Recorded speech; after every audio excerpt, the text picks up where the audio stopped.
What are some of dark events happened in history not many people know about? Once in the 70s, a film crew was filming an episode of The $6 Million Man, and they were shooting at an amusement park funhouse kind of thing. A stagehand was moving what he thought was a prop wax figure on a noose, only for one arm to fall off, revealing human flesh and bone underneath. After an autopsy, it was revealed to be the 60-something-year-old corpse of an old Wild West outlaw that had been taxidermied to an extent. Edit. Thanks for the award. A lot of Salmonella fans. Huh. To be specific, it was the corpse of Velma McCurdy, the "You'll Never Take Me Alive" guy. The ideal maternity home here in Canada. From the 1920s till the 1940s. They took in babies from unwed mothers and they were selling them especially to desperate Jewish families in New Jersey. Adoption was illegal in the US back then. It was later discovered that the people who ran this business would starve the unmarketable babies by feeding them only molasses and water. The babies would last around 2 weeks on this diet. They put the corpses in wooden box often used for butter, and that's why the victims are called the butter box babies. The boxes were either buried on the property, or at sea, or burned in the home furnace. The parents who gave their child to this maternity home would go back and see how their child is doing, but were told the child has died when in fact it had been sold to adopting parents. Between 400 and 600 died in that home and at least 1,000 were adopted, but sadly, the adopted babies often suffered from diseases because of the unsanitary conditions and lack of care at the home. During Prohibition, the government funded and led an operation to release barrels of alcohol that they had poisoned to make people sick and shy away from bootleg liquor. Lots of people ended up dying, but people still drank more than ever. Highly recommend the book The Poisoner's Handbook for more information on this and other interesting Prohibition-era chemistry escapades.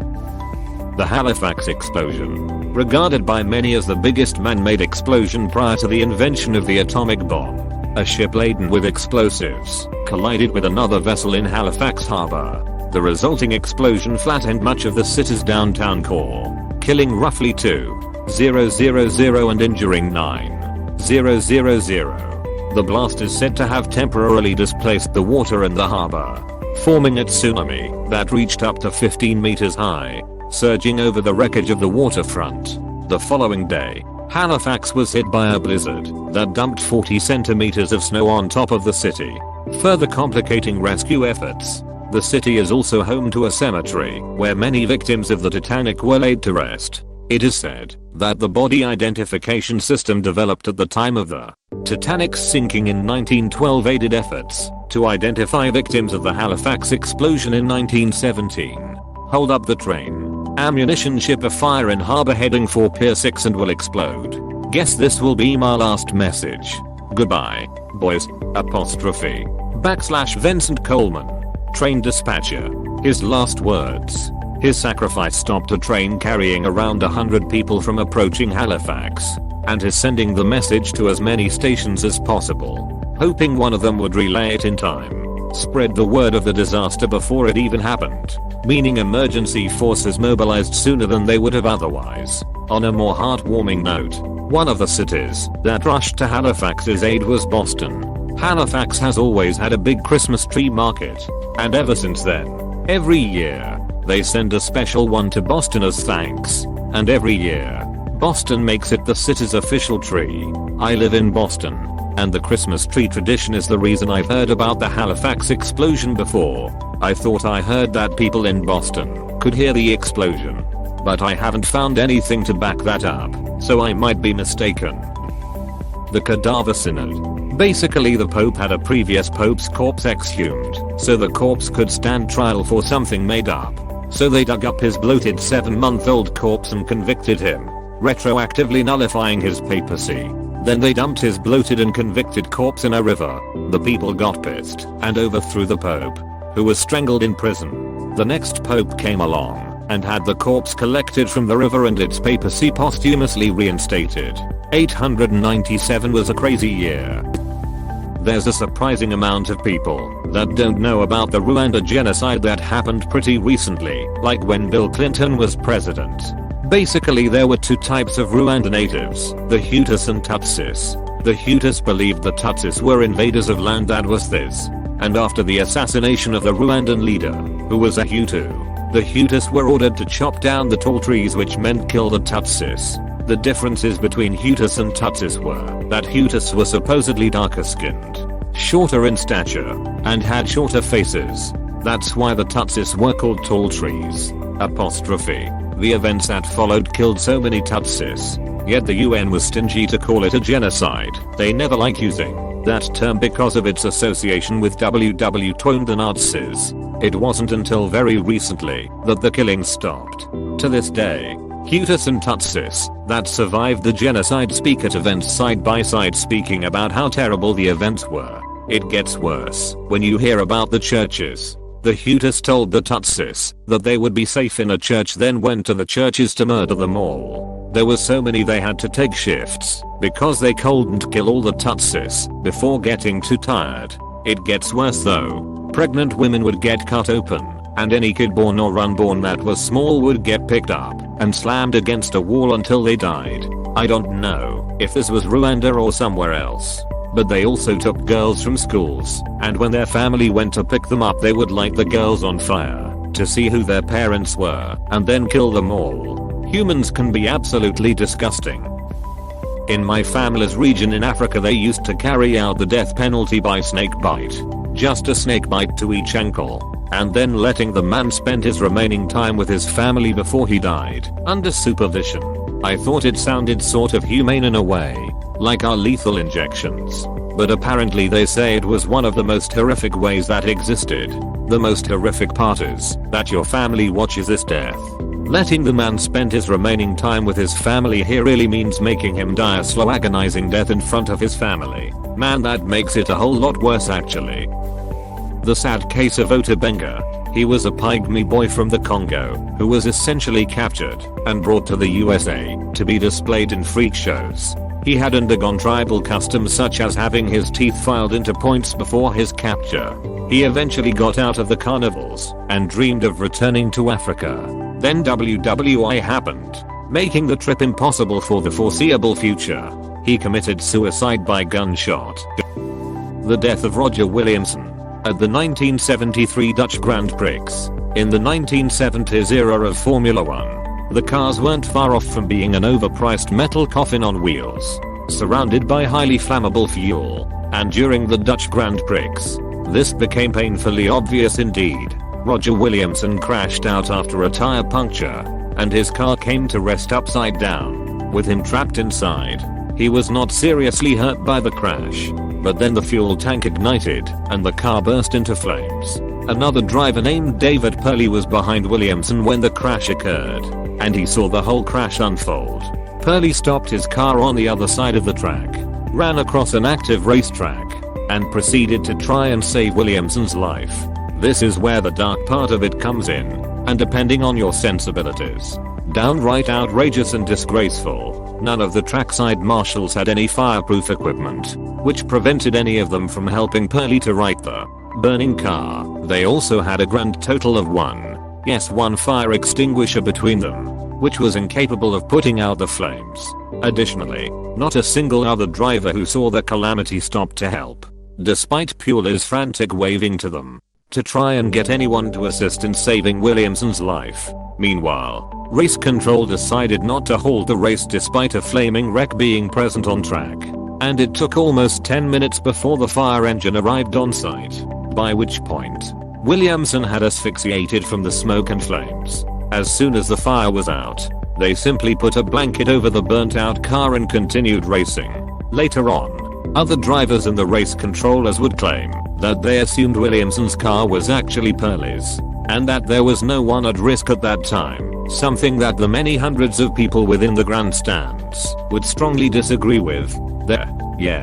Williamson burned to death right in front of a grandstand packed with spectators, who all got a front row seat to watching Williamson die before their very eyes. So there you have it, a young, promising driver slowly being burnt alive over the course of 10 minutes, a second driver desperately trying in vain to save his life, a group of marshals woefully under-equipped for the job, indifferent drivers, incompetent race control, and a disaster which shook Formula 1 to its core. As a result of this debacle, Changes were made to try and avoid this type of event occurring again in the future. The biggest change was the mandate that marshals should wear fireproof clothing. And it was also noted that drivers were more willing to stop at accident sites to assist in rescuing fellow drivers. This was most clearly seen during the 1976 German Grand Prix at the Nürburgring Nordschleife, where Guy Edwards, Harold Urkel, Brett Lunger and Arturo Merzario all pulled over to assist in getting Niki Lauda out of his burning Ferrari after the infamous crash that took him out of the German, Austrian and Dutch Grand Prix. This is what was so scary about Bahrain last year, knowing what had happened and no cameras on the wreck. So glad Grosjean came out relatively unscathed. I saw that crash live, and it was terrifying. I was massively relieved to see Grosjean emerging from the flames and into the ambulance on his feet. The Radium Girls. In the 1920s, they worked at a watch company painting the hours on the watches using radium, a radioactive element that glows in the dark. They did this with no PPE and weren't told radium is dangerous. Meanwhile, the chemists had full PPE and worked in a sealed environment. Worse, they were instructed to lick the tip of the brush to make a very fine point. Some of them would paint their nails or their teeth with it for fun. When they went out at night, they would develop cancer whenever the paint touched, and many of them had such decay in their jaws that their mandibles had to be held on with bandages. Edit. Apparently there's a new movie about this, as many redditors have helpfully pointed out. It's still an ongoing problem in the area too. I used to do radon testing for home inspections there, and it's not a safe place to live. Worst I saw was a condo on the edge of a golf course. They donated the radioactive leftover fill to make parks. It tested at about a 13.2, and the legal limit was 0.6. The massacre of Kalavryta. It is a village's Greece. The Germans entered it and rounded up all the male villagers in a field. They then shot them all with machine guns.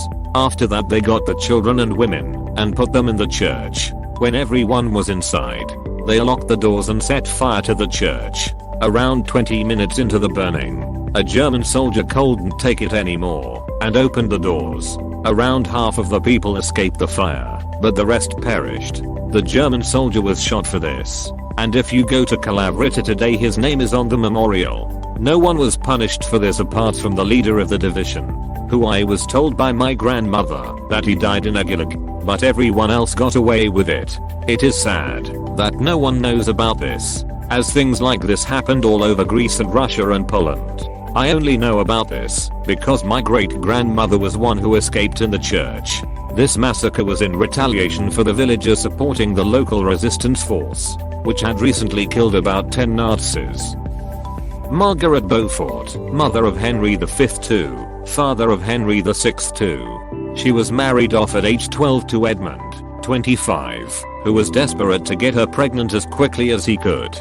D. It was not unusual for members of the aristocracy to marry young. G. It was slightly more unusual. L. Because of the risk to both mother and child. D. For them to get pregnant before the age of 14. 4. Edmund died of plague while Margaret was pregnant. T. She was widowed and alone and pregnant during war. R. The birth was a very difficult one and would scar her forever. R. For a time they believed that she and her unborn child would perish. H. Not only was she very young, but she was also slight of stature and undeveloped for her age, so it's a wonder she even survived childbirth. H. It was so difficult for her that she never became pregnant again over the rest of her years. S. Despite remarrying 2 more times. S. It is widely believed that she was physically damaged during the childbirth and was unable to conceive again. N. But it's also possible she was too traumatized to ever put herself in that situation again. N. Either way. Y. Margaret devoted herself to her son. N. Calling him my dearest and only desired joy in this world. D. In the 1920s, the Osage Indians, Oklahoma, USA, discovered one of the largest oil fields on Earth. They went from being poor to being the richest civilization on Earth overnight. Imagine Jeff Bezos, Bill Gates, and Elon Musk living on the same street. The Osage were building mansions, hiring servants, driving exotic cars, and the women were marrying white men as trophy husbands. It wasn't long before people started moving into town and exploiting them. Slowly, one by one, they began being murdered. By the end, hundreds had died. The men were hiring people to kill their wives. Lawyers were drawing contracts to transfer oil rights and tricking the Osage into signing them. It was so crazy that it led to the birth of the FBI. This was one of their original investigations and is still largely unsolved. Martin Scorsese is currently writing/directing a movie about it. It's going to be based on the book Killers of the Flower Moon, which is where I learned about it. Super interesting read. Croatia's Ustachus. Sick radical motherfuckers. An Ustacha that isn't able to take out a baby from its mother's womb with a blade isn't a good Ustacha. Anti-Pavelic. Some of their most horrific crimes were burning babies in front of their parents, mangling kids from 0 to 14 years old with axes, raping girls in front of their mothers, thus cutting off the ears and noses of their prisoners while being alive. Even the Nazis were horrified by these guys' methods. Thus, from what I've read, their extreme brutality and conflict with the, largely, Serbian partisans under Tito lead to a long simmering resentment from the Serbs to the Croats. Tito managed to keep things relatively under control, but people have argued that the animosity between the two was a contributing factor in the brutality of the breakup of Yugoslavia. Reading about what the peacekeepers found during that breakup is just horrifying. It's the kind of thing you'd learn about in school that a king ordered hundreds of years ago, not a few decades. Thank you for watching. We hope you enjoyed this video. Please subscribe for more videos.